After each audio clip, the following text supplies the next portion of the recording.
गुरु की टोटल 3 दृष्टि होती है, 5, 7 और 9। ठीक है। 7वीं दृष्टि जैसा आप जानते हैं सभी ग्रहों की होती है, सभी ग्रहों की होती है, ठीक है ना। तो सभी ग्रहों की अलग अलग दृष्टि होती है, ये हम किसी पॉडकास्ट में बात करेंगे। अभी हम गुरु की बात करते हैं। तो गुरु की टोटल 3 दृष्टि होती है, 5, 7 और 9। 7वीं दृष्टि सबकी है सीधी दृष्टि। 5वीं और 9वीं दृष्टि गुरु की बहुत अच्छी मानी जाती है। ऐसा कहा जाता है गुरु का मतलब है दीपक। जिस घर में गुरु है उसमें ये इतना अच्छा रिजल्ट नहीं देते, लेकिन जहां इनकी दृष्टि पड़ती है वहां इनके ज्यादा अच्छे रिजल्ट मिलते हैं। क्योंकि आपने नॉर्मली देखा होगा जब हम दीपक जलाते हैं उसके नीचे तो हमेशा अंधेरा होता है और जहां उसकी लो जल के बिखरती है बिल्कुल वहां रोशनी होती है। तो इसीलिए जहां भी गुरु की दृष्टि पड़ती है वहां रोशनी हो जाती है। इसीलिए कहा जाता है गुरु की दृष्टि बहुत अच्छी मानी जाती है। बिल्कुल। जैसे शनि की दृष्टि अच्छी नहीं मानी जाती, शनि जिस घर में बैठे हो वो अच्छा माना जाता है, उसकी दृष्टि अच्छी नहीं मानी जाती। ऐसे गुरु जहां बैठे होंगे उस घर का इतना अच्छा रिजल्ट नहीं आएगा, बट जहां उनकी दृष्टि पड़ेगी वो और ज्यादा अच्छा रिजल्ट आएगा। हाँ, जिसको वो सामने से देख रहे हैं, तो अगर गुरु राहु को, अब मैं यहाँ आपको अपना ही एक छोटा सा एग्जाम्पल देती हूँ। मेरी अपनी राहु की महादशा चल रही है, सबसे खतरनाक। और मैं यहाँ बैठ के ज्ञान की बात कर रही हूँ।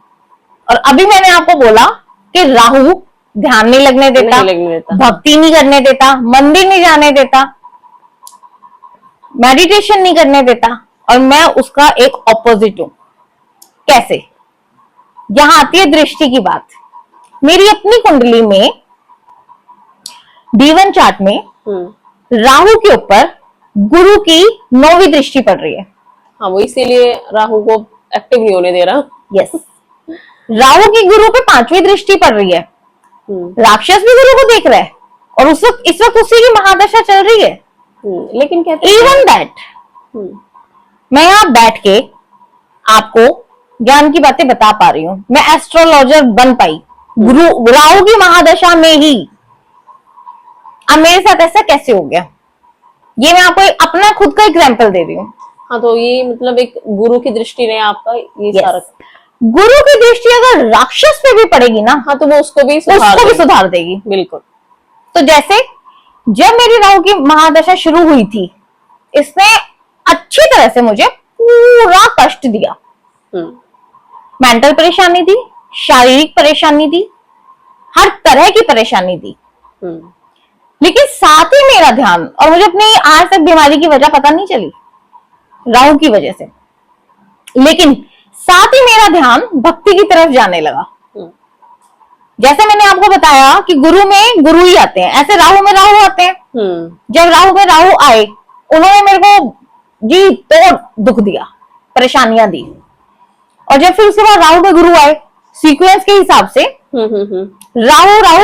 राहु के बाद गुरु की अंतरदशा आई। जैसे ही गुरु की अंतरदशा आई 2019 में, मेरे अंदर चेंजेस आए ऑटोमेटिकली। जब मुझे कहीं से कोई इलाज नहीं मिला तो मेरा ध्यान भक्ति की तरफ चला गया। और देखो, मैंने भक्ति के नियम बनाए, मेरा इंटरेस्ट एस्ट्रोलॉजी की तरफ गया। मैंने जाके खुद मंदिर में पंडित जी से पूछा वैदिक ज्ञान क्या होता है, मुझे ज्ञान सीखना है। ये था गुरु का प्रभाव, ये थी गुरु की दृष्टि कि उसने एक राक्षस को भी कंट्रोल कर लिया। बिल्कुल। और तब मैंने सर्च शुरू की क्या होता है ज्ञान। आप सही, मतलब गलत समय पर भी सही काम कर गए। यस। तो मैं वो एग्जाम्पल हूं कि अगर आप में से किसी की राहु की महादशा चल भी रही है तो वो ऐसा बिल्कुल भी ना सोचें कि उसके पूरे 18 साल ही खराब जाएंगे।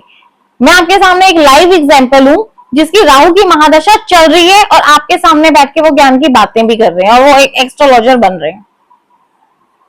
पर उसके लिए मेहनत आपको करनी पड़ेगी। मेहनत आपको ही करनी पड़ेगी। राहु परेशान करेगा या और अदर ग्रह परेशान करेंगे, लेकिन गुरु के अंदर इतनी पावर है, जैसा मैंने आपको वीडियो के स्टार्टिंग में बोला कि गुरु सभी ग्रहों को अलाइन कर देते हैं जिन पे भी उनकी दृष्टि पड़ेगी। तो अगर आपने अपनी कुंडली में एक गुरु ग्रह को भी अच्छा कर लिया, अपना फोकस गुरु ग्रह के ऊपर किया, तो ये आपके कुंडली के सारे ग्रहों को अलाइन कर देंगे। ऐसा कहा जाता है जिनकी गुरु की राशि हो, गुरु का लगन हो, उनके 90% दोष खत्म हो जाते हैं।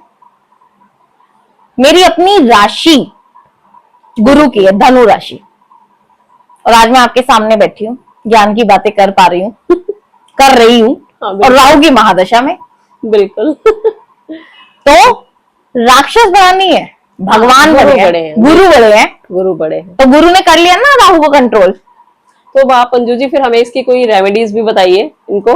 बिल्कुल बिल्कुल बिल्कुल बिल्कुल, कि सभी अपने गुरु को आपकी तरह अच्छा कर सके।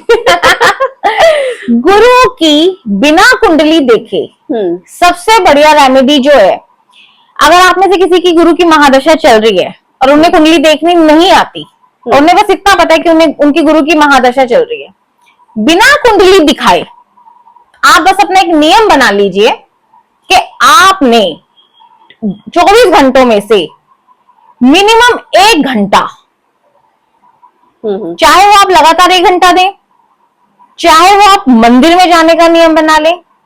यहां मंदिर का मतलब सिर्फ मंदिर से नहीं है, गुरुद्वारा, मंदिर, कोई भी धार्मिक जगह। हाँ, आपकी अपनी कोई भी धार्मिक जगह जैसा आपका कल्चर हो, जिसका आप मानते हो। बिल्कुल ठीक है। तो वहां का आप अपना एक नियम बना लें कि वहां जाएं, कि वहां आपको जाना है, नियम से जाना है, लेकिन ऐसा नहीं कि वो आज गए हैं फिर 4 दिन नहीं गए हैं, है ना, या आज चले गए फिर आज 8 बजे जा रहे हैं, कल 10 बजे जा रहे हैं। नहीं, कोई भी ग्रह हो वो नियम जरूर मांगता है। बिल्कुल, कि हमें इसके लिए मतलब आपको के महादशा की जरूरत है या फिर इसे कोई भी कर सकता है? इसमें महादशा की कोई जरूरत नहीं है, भगवान का नाम लेना है। हाँ, तो इसे कोई भी कर सकता है। ये तो अगर आपकी कोई भी महादशा चल रही है, मैंने आपको क्या बोला कि अगर आप गुरु को अच्छा कर लेते हैं तो आपके सारे ग्रह कंट्रोल हो जाएंगे। यहाँ मैं आपको एक पौराणिक कथा भी इसके बारे में बताती हूँ, एक माइथोलॉजी स्टोरी। ठीक है, ठीक है। मैं किसी के भगवान के ना तो विरुद्ध बोल रही हूँ, है ना, और बस सिर्फ एक पौराणिक कथा के बारे में बता रही हूँ, और ये चीज जो मैं आपको बताऊंगी आप खुद चेक कर सकते हैं। बिल्कुल।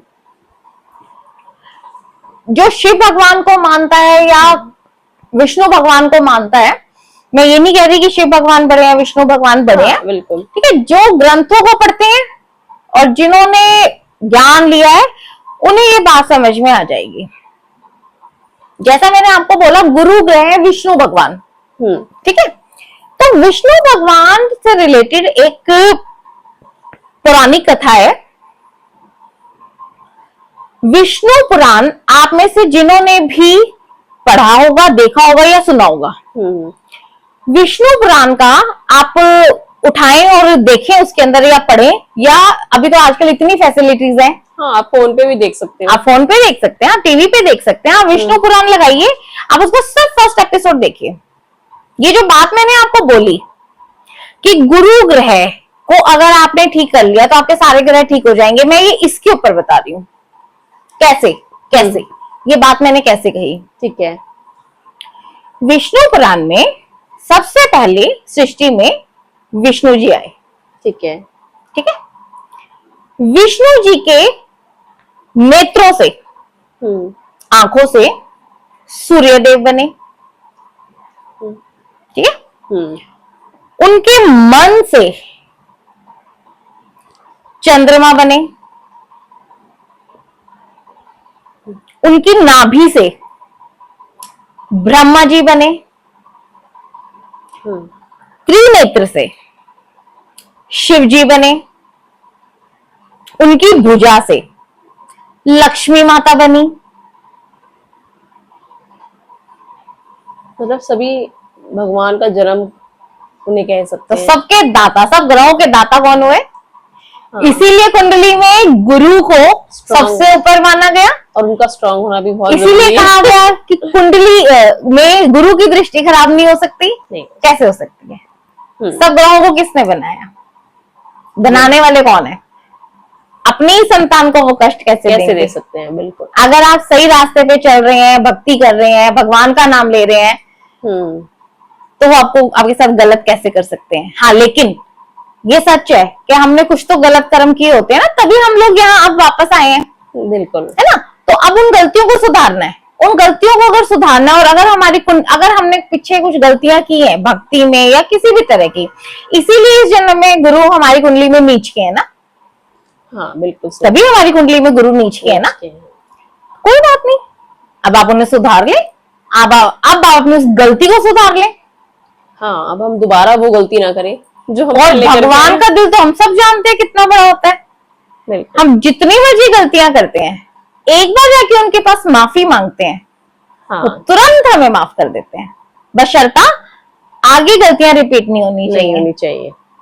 इसीलिए हम कहते हैं ना, गुरु हमारे मार्गदर्शक है।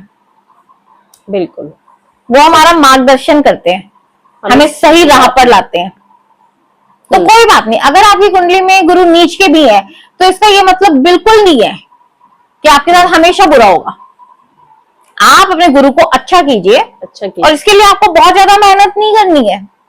24 घंटे में से सिर्फ 1 घंटा देना। हाँ, जो भी करना है वो नियम से करना, लेकिन हाँ, नियम से करना है।